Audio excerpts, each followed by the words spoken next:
అందరికీ నమస్కారం అండి. తెలుగు స్టోరీ బుక్ ఛానల్కి స్వాగతం. ఈరోజు నేను మీకు వినిపించబోతున్న కథ కూతుళ్ళ స్వార్థబుద్ధి తెలుసుకున్న ఆ తల్లి నిర్ణయం ఏమిటి అనేది ఈ కథ ద్వారా మనం విందామండి. కథ పేరు అన్నపూర్ణ. రచించిన వారు దేవినేని ఉషగారు. మరైతే ఈ కథను ఎక్కడా స్కిప్ చేయకుండా చివరి వరకు వినండి. నచ్చితే లైక్ చేయండి.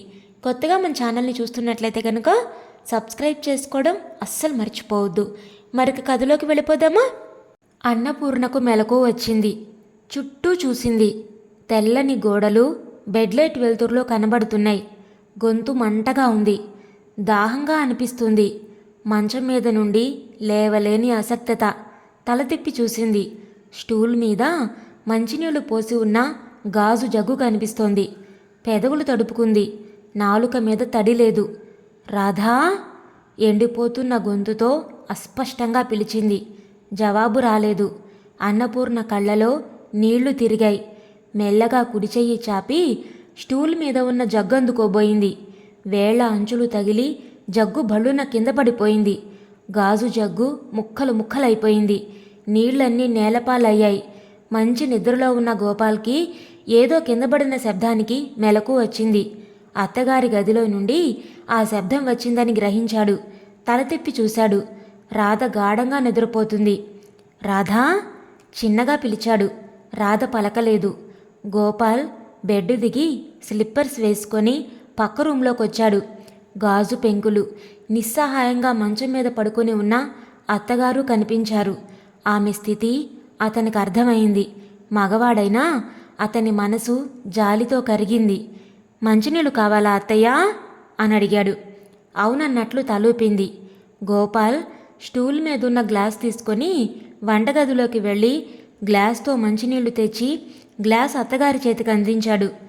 అన్నపూర్ణ ఒక్కొక్క చుక్క గొంతులో పోసుకుంది. ఖాళీ గ్లాస్ తీసుకున్నాడు గోపాల్. అన్నపూర్ణ అల్లుడి వైపు కృతజ్ఞతగా చూసింది. గోపాల్ గాజు పెంకులన్నీ ఏరిపారేశాడు. అన్నపూర్ణ కళ్ళు మూసుకుంది. గోపాల్ తన రూంలోకి వచ్చాడు. రాధ చిన్నగా కదిలింది. రాధా! భార్యను కుదిపాడు. ఏమిటి? కళ్ళు వీపడిగింది. అత్తగారి స్థితి అంతా చెప్పాడు. రాధకేమీ జాలనిపించలేదు. మీది మరీ విడ్డూరం. రోజూ చచ్చేవాడి చావుకు ఎవరేడుస్తారు? నిర్లక్ష్యంగా అంటూ కళ్ళు మూసుకొని నిద్రకు ఉపక్రమించింది. గోపాల్ నిట్టూర్చి తను కూడా కళ్ళు మూసుకున్నాడు.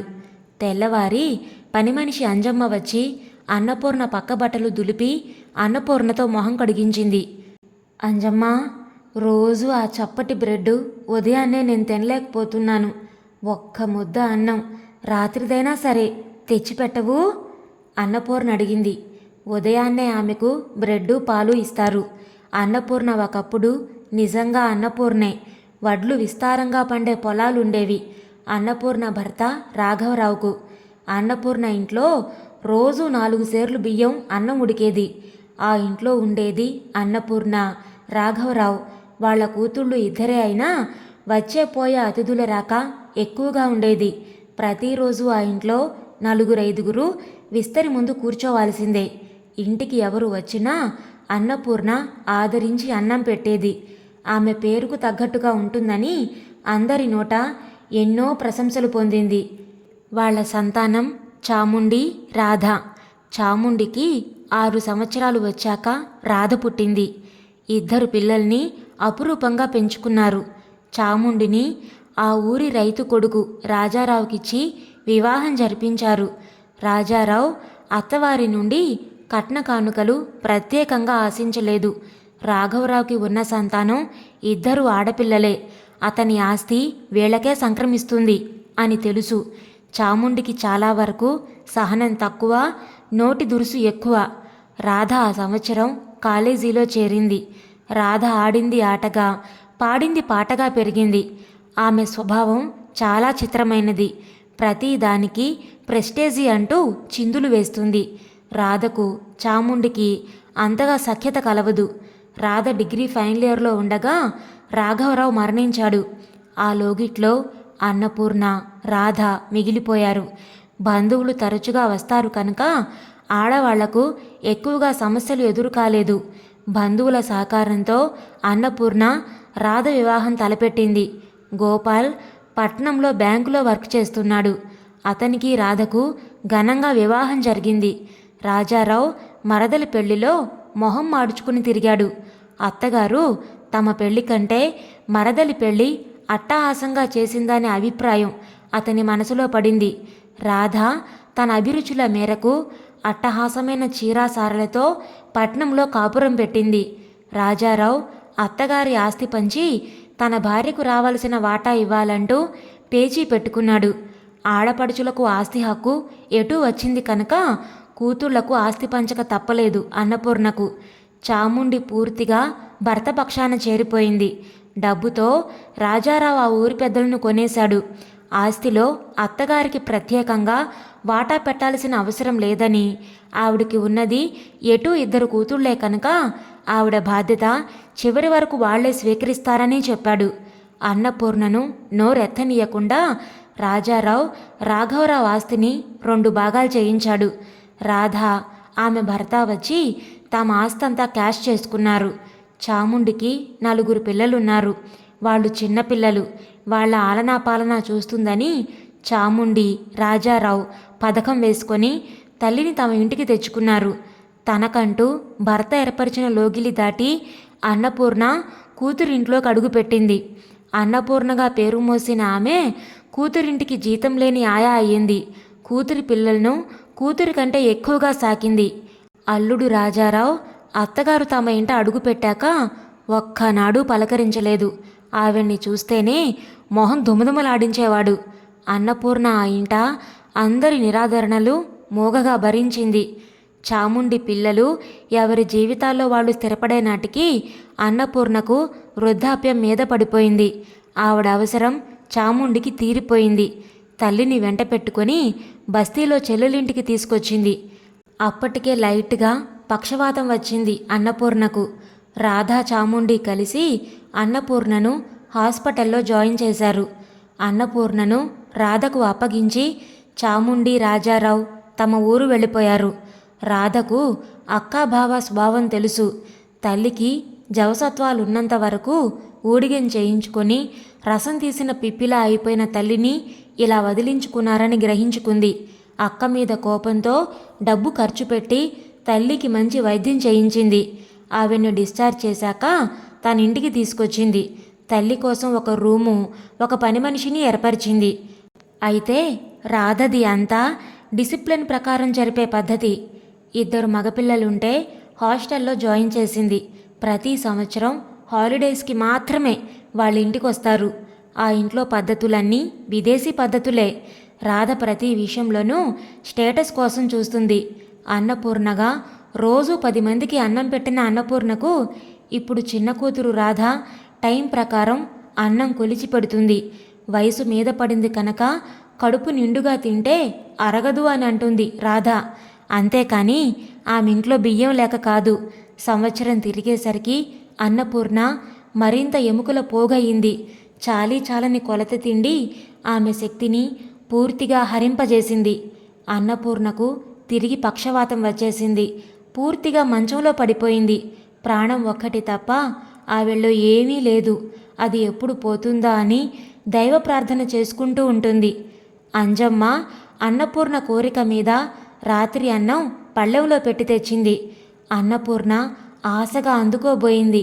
రాధ వచ్చి ఆ దృశ్యం చూసింది. నిలవ ఉన్న అన్నం తల్లికి పెడితే ఆమె ఆరోగ్యం మరింత క్షీణించిపోతుందని, ఆ అన్నంలోకి సూక్ష్మక్రిములు చేరి ఉంటాయని లెక్చర్ ఇచ్చింది. అన్నపూర్ణ కూతుర్ని జాలిగా చూసింది. తెలిసిన వాళ్లకు చెప్పొచ్చు, తెలియని వాళ్లకు నేర్పొచ్చు. కానీ తన కూతుర్లాంటి మూర్ఖులకు ఎవరూ నచ్చ చెప్పలేరని ఆవిడికి తెలుసు. రాధ పరుషంగా మాట్లాడుతూ ఉంటే అంజమ్మకు కోపం వచ్చింది. రాధకు ఆమెకు మాటా పెరిగి వాళ్ల తగాదా తారాస్థాయికి చేరింది. గోపాల్ వచ్చి ఆ 2 ఆడవాళ్లకు సర్ది చెప్పబోయాడు. ఎవరూ వినిపించుకోలేదు. అంజమ్మ పని మానేసి వెళ్ళిపోయింది.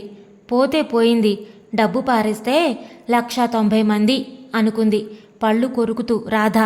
అన్నపూర్ణకు బ్రెడ్ తెచ్చిచ్చింది. నిరాసక్తిగా దాన్ని అందుకుంది అన్నపూర్ణ. రాధ ఆ ఊరి మహిళా మండలికి ప్రెసిడెంట్. ఆ రోజు మహిళా మండలి మెంబర్స్ అంతా రాధ ఇంటికొచ్చారు. రాధ తల్లిని పలకరించాలని అన్నపూర్ణ గదిలోకి వెళ్లారు. మరో పని మనిషి దొరకలేదు. అన్నపూర్ణకు చీర మార్చడానికి కూడా ఎవరూ లేరు. రాధ టైంకి తిండి పెడుతుంది, కానీ అటువంటి పనులంటే అసహ్యం. మహిళా మండలి మెంబర్స్ సహజమైన స్వభావాలతో అన్నపూర్ణను చూసి చెవులు కొరుక్కున్నారు. మర్నాటి నుండి రాధ మీద విపరీతమైన ప్రచారాలు జరిగిపోతున్నాయి. మహిళా మండలి ప్రెసిడెంట్ గారు గొప్ప ఆధునిక భావాలు కనపరుస్తుంది, ఇంట్లో కన్నతల్లిని మాత్రం హీనంగా చూస్తుంది అంటూ. మరో పక్క పని మనిషి అంజమ్మ పనిపోయిందన్న కక్ష కొద్దీ ఆ ఇంట్లో తను చూసిన వాటికి మరికొన్ని రంగులు పులిమి రాధను తేలిగ్గా మాట్లాడసాగింది. అన్ని రకాల వార్తలు రాధ చెవిన పడ్డాయి. తన తల్లి మూలంగా సంఘంలో తన స్టేటస్కు మచ్చ ఏర్పడుతోంది అని, ఇలా అయితే తన విలువ తగ్గిపోతుందని ఆమెకు కష్టంగా అనిపించింది. 2 రోజులు ఏకదీక్షగా ఆలోచించి అందుకు ఒక పరిష్కారం ఎన్నుకుంది. గోపాల్ భార్య నిర్ణయాన్ని ఆమోదించలేదు. ఎప్పుడూ భర్తను లెక్క చేయని రాధ ఈసారి లెక్క చేయలేదు. తల్లిని తీసుకువెళ్ళి అనాథాశ్రమంలో చేర్చేసింది.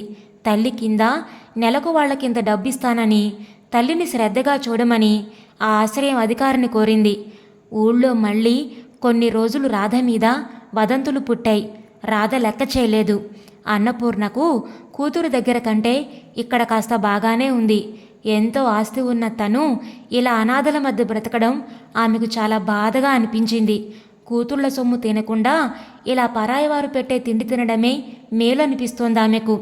ఆ రోజు ఆయాలు మాట్లాడుకున్న మాటల్లో తెలిసింది అన్నపూర్ణకు, రాధ తన కింద శరణాలయం వారికి డబ్బు కడుతోందని, డబ్బు ఎరగా వేసి కూతురు తనని వదుల్చుకుంది అని అర్థమైంది.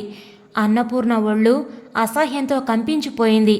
ఆ రోజు మొదలు 10 రోజుల వరకు అన్నపూర్ణ ఆహారం ముట్టలేదు.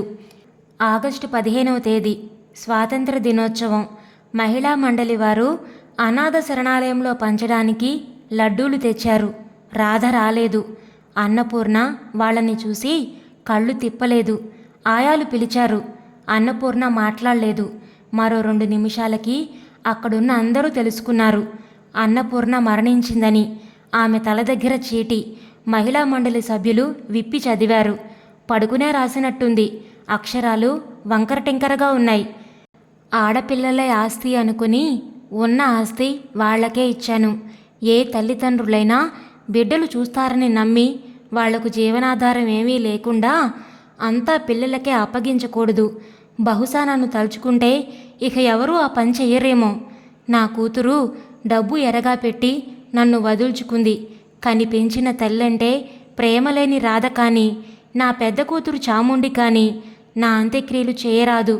ఈ శరణాలయం వారే దయతో ఈ అనాథ ప్రేతానికి అంత్యక్రియలు జరపమని కోరుకుంటున్నాను. ఇట్లు అన్నపూర్ణ. ఇదండి ఈరోజు కథ. ఈ కథను గురించిన మీ విలువైన అభిప్రాయాలను కామెంట్స్లో తప్పకుండా తెలియచేయండి.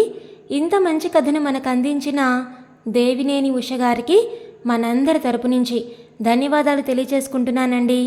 మరి కథ మీకు నచ్చిందా? నచ్చితే లైక్ చేయండి, షేర్ చేయండి. అలాగే కొత్తగా మన ఛానల్ని చూస్తున్నట్లయితే కనుక సబ్స్క్రైబ్ చేసుకోవడం ద్వారా ఇలాంటి మరెన్నో మంచి మంచి కథలను మన ఛానల్ ద్వారా వినవచ్చు. మళ్ళీ రేపు మరొక మంచి కథతో మీ ముందుకు వస్తాను. అంతవరకు ఉంటానండి.